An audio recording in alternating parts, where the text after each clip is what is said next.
Hi there, it's Paul in Perth here again today. And what we're going to do is look at one of these key fobs. This one's from a Hyundai iX35. It's been put into my care by one of my wonderful ex-girlfriends, Caroline. Hello, Caroline. And we are going to look today at how to replace the rubber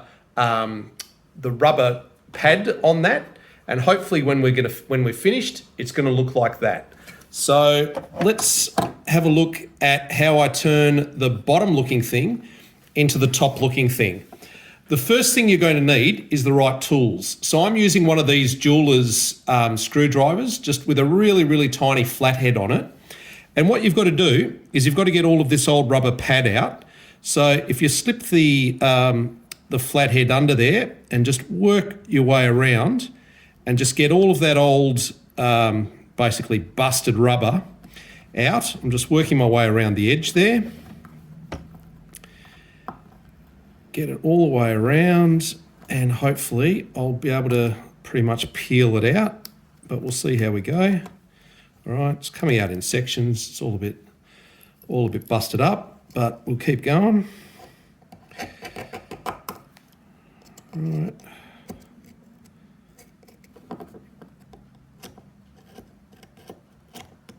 Okay. We will also find that this silver bezel around the edge here does actually come out. So I'll just quickly get that out. Now, this, as you can tell by this one here, this is actually the second one I've done. And I just want to point something out to you before we go any further. What you're looking at there is that there. Now, what I found when I reconstructed the good one was if I tried to reconstruct it with that piece of structure in there, was that everything sat proud. So this, by all accounts, is meant to be in there. It does nicely clip in when you roll the rubber over it, and it does pretty much fit inside. What you will find though is it sits proud, and I'm not convinced that if I was to glue that down that I would actually be happy with the result. What I found though was if I pull out that sort of central piece and fit it in, that it doesn't sit proud, it actually sits quite nicely. And I'm also confident that when I get to the gluing stage, I'm going to be able to glue just around the edge here and have it sit down. I'm obviously also going to have to glue in this silver bezel anyway.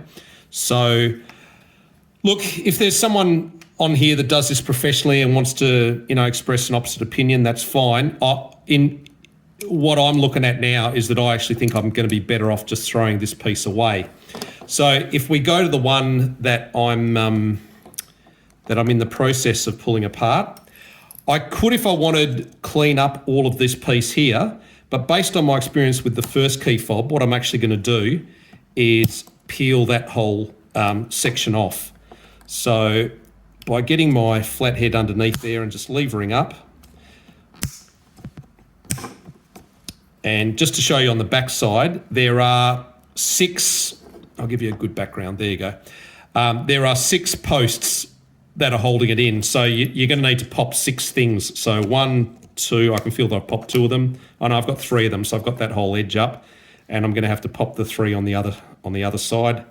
There's 1, there's 2, and there's the last one. Okay, so that's that out, and now what I need to do is clean up just any remaining, bits of rubber or what have you that might be kicking around in there. That all looks pretty good actually. Yeah, pretty happy with that. So a test fit on the bezel and a test fit on the rubber.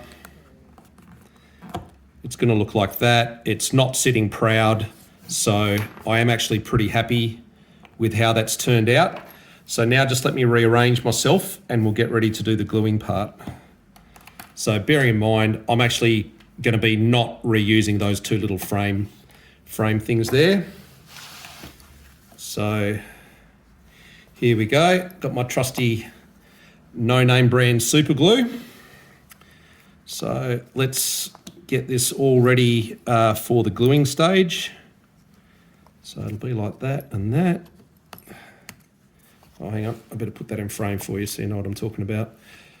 So it's going to be that and that. The one down here, it's going to be the same, that and that. All right, we'll just open up. So I'm just screwing in the top into the super glue. There we go. I could hear, I felt it pierce the alfoil at the top. I'll just make sure I've got a little tiny bead coming out, which I do. So I'll just try and run a delicate little amount. I don't want heaps. It is super glue after all.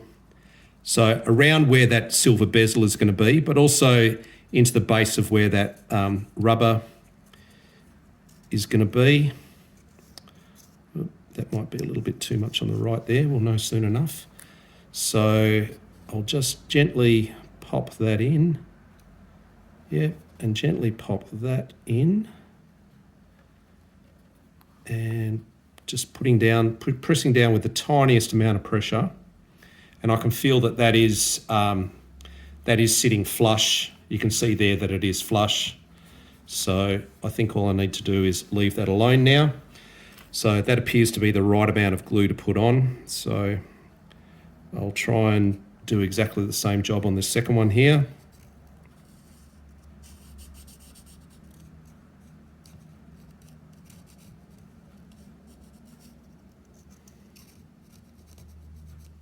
All right. Drop the bezel in. Drop the rubber pad in.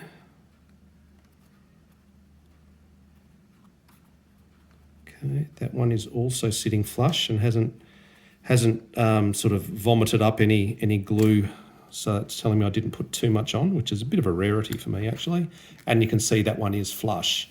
Okay, so I believe in terms of going from the busted rubber to the nice rubber, I believe we're now done. What I'll do is now I'll cut to me out at the car and testing the back buttons to just make sure they work. All right, I'll be right back. Okay, so here we are at the car. We've got the fob here. So there's lock, there's unlock. I don't know if you can hear, oh, you can see it on there's unlock. Horn is the press and hold. So there we go. That's obviously working. And the last one is the boot. So that one there, and I guess there we go. All right. So that all went really well, and now I need you to do something for me. Please like and subscribe my channel, and I'll keep doing these videos. Okay? Thanks from Paul in Perth. See you later.